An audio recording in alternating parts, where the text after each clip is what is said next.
좋은 아침입니다. 마태복음 23장 13절에서 28절 말씀 보도록 하겠습니다. 13절 화 있을진저 외식하는 서기관과 바리새인들이여 너희는 천국 문을 사람들 앞에서 닫고 너희도 들어가지 않고 들어가려 하는 자도 들어가지 못하게 하는도다. 15절 화 있을진저 외식하는 서기관들과 바리새인들이여 너희는 교인 한 사람을 얻고자 하여 바다와 육지를 두루 다니다가 생기면 너희보다 배나 더 지옥 자식이 되게 하는도다. 자, 예수님은 이제 그 화 있을진저 하시면서 바리새인들에 대한 심판을 지금 이야기하고 있습니다. 외식하는 바리새인들에 대한 심판을 엄중하게 반복적으로 이야기하고 있는데요.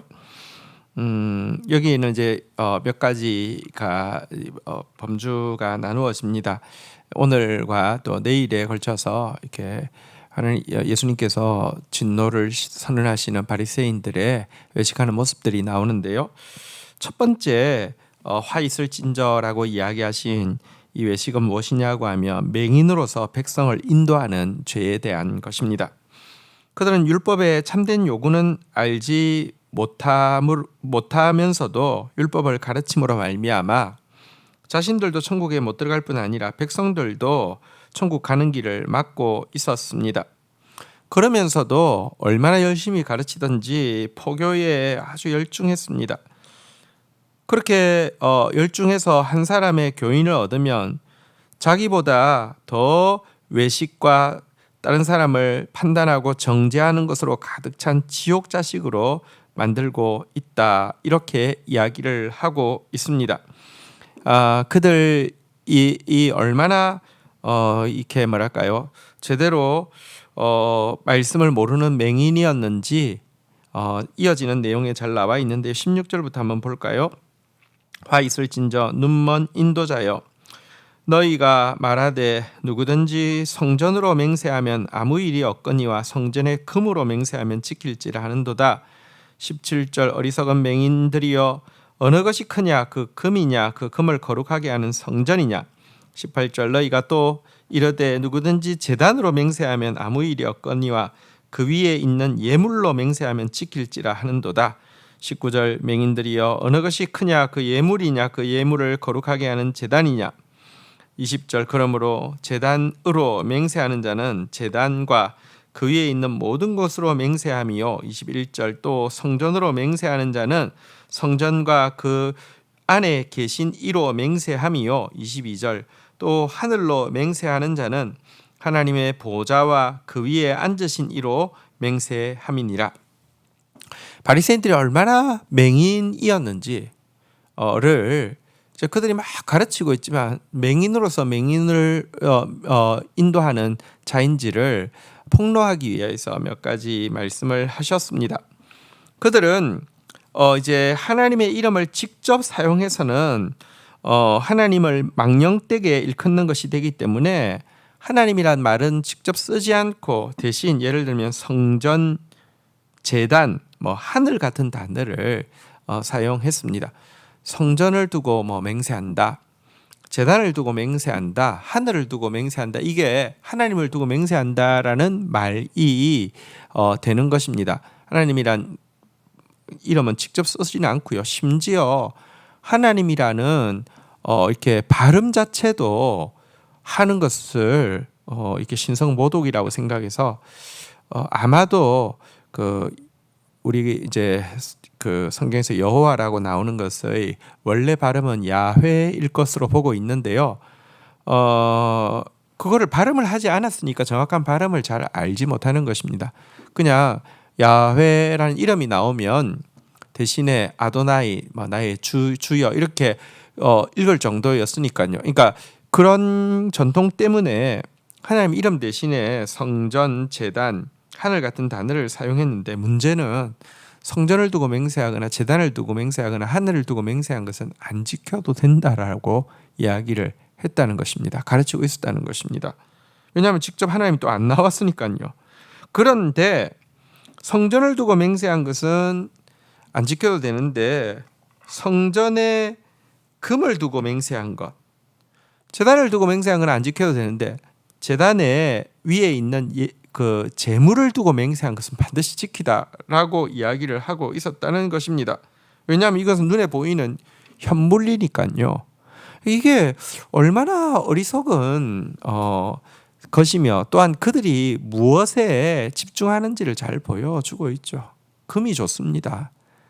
이렇게 재물이 눈에 보이는 재물이 좋고 금이 크고 재물이 컸지 성전이 크지 않고 제단이 크지 않고 하나님이 크지 않았던 것이죠.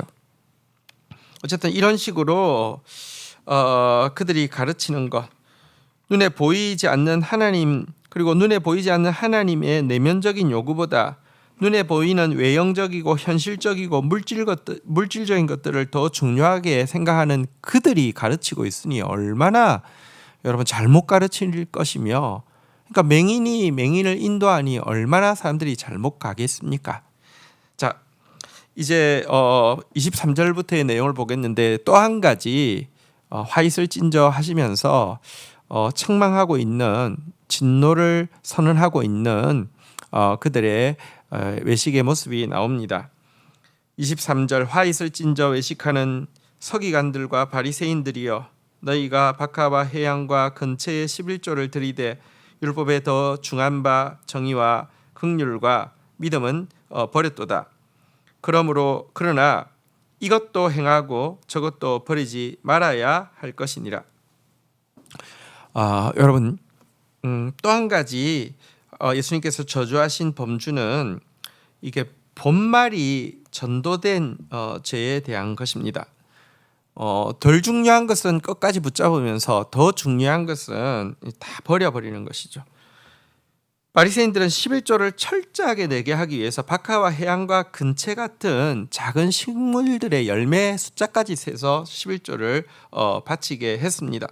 박하와 해양과 근체 이런 것은 농작물을 이렇게 재배한 것이 아니라 담벼락에 난 것인데요. 요거 알갱이까지 세서 11조를 바치라고 했지만 정작 여러분 이 율법에 더 중한 하나님 앞에 우리가 드려야 되는 정의와 긍휼과 믿음은 잃어버렸다라고 이야기를 하고 있습니다. 이거 얼마나 어리석은 일입니까? 자기들이 박하와 해양과 근처에 11조까지 들었다라고 자랑하고 있지만 진짜 중요한 정의, 긍휼, 믿음은 하나도 드리지 않고 있었다라는 것입니다. 예수님은 이것도 행하고 저것도 버리지 말아야 할지니라고 이야기하셨습니다. 11조를 정확하게 드리기 위해서 애쓰는 이 모습, 이것도 버리지 말되 이것이 외적인 것이라고 하면 11조를 드릴 때 내면에 가지고 있어야 되는 마음, 이물질이 약한 자들을 돌아보고 매인 자들을 자유케 하는데 사용되기를 원합니다. 정의죠. 또 긍휼, 연약한 자들에게 정말 내가 동정하는 마음이 이 물질에 담아서 표현합니다. 긍휼, 그리고 믿음. 사람이 물질로 사는 것이 아니라 하나님을 향한 신뢰로 사는 것인데요. 이 믿음, 이 고백도 같이 있어야 된다라고 예수님께서 이야기하십니다. 24절부터도 볼까요? 맹인된 인도자여, 하루살이는 걸러내고 낙타는 삼키는도다. 25절, 화잇을 찐저 외식하는 서기관과 바리새인들이여, 잔과 대접의 겉은 깨끗이 하되 그 안은 탐욕과 방탕으로 가득하게 하는도다. 26절, 눈먼 바리새인이여, 너는 먼저 안을 깨끗하게 하라. 그리하면 겉도 깨끗하리라. 27절, 화잇을 찐저 외식하는 서기관들과 바리새인들이여, 회칠한 무덤과 같으니 겉으로는 아름답게 보이나 그 안에는 죽은 사람의 뼈와 모든 더러운 것이 가득하도다. 28절, 이와 같이 너희도 겉으로는 사람에게 옳게 보이되 안으로는 외식과 불법이 가득하도다. 여러분, 11조 문제뿐 아닙니다. 이제 박하 해양 근처는 신경 쓰는데 이 정의, 긍휼, 믿음 다 버리는 이 모습이 모든 삶에 다 들어와 있었던 것입니다. 여러분, 이런 모습을 하루살이는 걸러내고 낙타를 삼키는 것이다라고 이야기를 했는데요. 이게 무슨 말이냐고 하면 포도주에 하루살이는 부정한데요. 이 부정한 게 빠지면 자기도 모르게 포도주 마실 때 자기가 부정해지는 것을 방지하기 위해서 채로 걸러서 다시 포도주를 마셨습니다. 혹시라도 하루살이가 빠져 있을지 모른다는 생각 때문입니다. 이 정도로 정결례에 애를 쓰고 있었지만 하루살이가 아닌 낙타는 삼키고 있었다라고 이야기를 하고 있습니다. 부정한 짐승 중에서 제일 큰 짐승이 낙타인데요. 이 낙타는 무한정의 탐심과 무절제한 향락을 상징하는 것입니다. 그들이 정결례를 위해서 가장 작은 것, 부정한 것, 이 하루살이는 걸러내지만 큰 낙타, 무제한적인 탐욕과 무제한적인 이 향락은요 방치하고 있었다라고 이야기를 하고 있습니다. 이런 모습은 곳곳에서 나옵니다. 여러분 그릇은 항상 깨끗하게 이렇게 잘 닦아 둡니다. 순례길을 갈 때 무덤에 닿으면 부정해지는 것을 방지하기 위해서 길 옆에 있는 무덤에는 전부 다 흰색 회칠을 해놔서 근처에 가지 않도록 이렇게 주의를 다 해 놓았습니다. 하지만 이렇게 겉에 대해서는 신경을 많이 쓰는데 그들의 내면을 열어보면요, 여러분 마치 무덤 속에 죽은 사람의 시체 뼈와 더러운 것이 가득한 것처럼 그들 내면 안에는 무제한의 탐욕과 향락이 가득했다라고 이야기를 하고 있습니다. 주님은 본말이 전도되기를 원치 않습니다. 외면 중요하죠. 근데 내면 중요합니다. 내면이 더 중요합니다. 내면과 외면이 같이 가야 합니다. 형식과 내용이 같이 가야 합니다. 형식만 계속 강조하면서 내면이 없는, 외형적인 것 강조하면서 이렇게 실질적인 것이 없는 이런 것, 이게 바로 위선입니다. 이게 바로 본말이 전도된 것입니다. 바리새인들에게 있던 이런 모습이 우리 안에 없도록 우리 계속 살펴야 합니다. 종교가, 우리 신앙이 종교가 되어지면요, 외형은 기가 막히게 세팅이 되는데요, 내면은 더 잊어버리고 있기가 쉽습니다. 바리새인처럼 되기가 쉽습니다.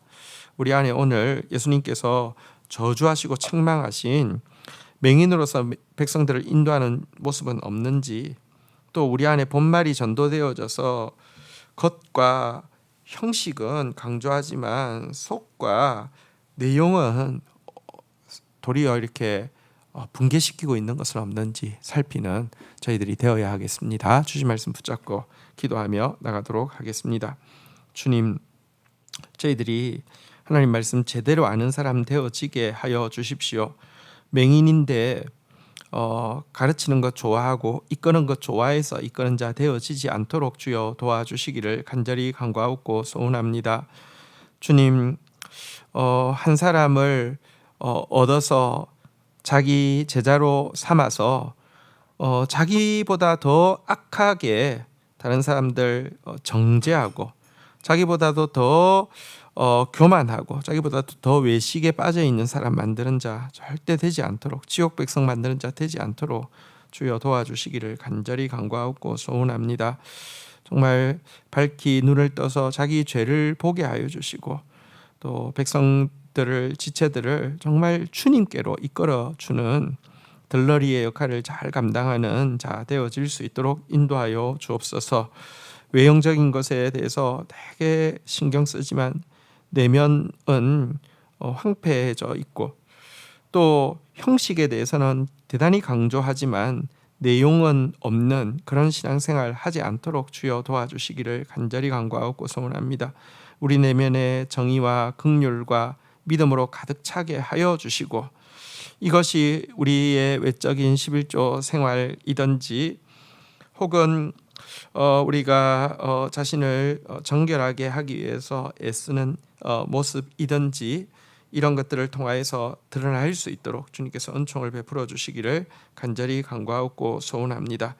내면과 외면을 모두 깨끗하게 하되 내면을 더 살피게 하여 주시고, 형식과 내용을 모두 가지되 내용이 결탄코 형식에 의해서 사라지는 그런 어리석은 자 되지 않도록 은총을 베풀어 주시옵소서. 특별히 정의와 긍휼과 믿음을 요구하시는 하나님 앞에서 참으로 주님이 찾으시는 정의, 긍휼, 믿음의 열매를 맺는 저희들 되어지게 인도하여 주옵소서. 예수 그리스도의 이름으로 기도 올립니다. 아멘. 오늘 저녁 금요 부흥 집회 있습니다. 성탄절이 다가오고 있고 또 우리 올해 마지막으로 또 영혼들을 구원하기 위해서 또 우리 축하 공연도 준비하고 있습니다. 기도가 받침이 되어 있어야지 영혼이 열매가 맺힙니다.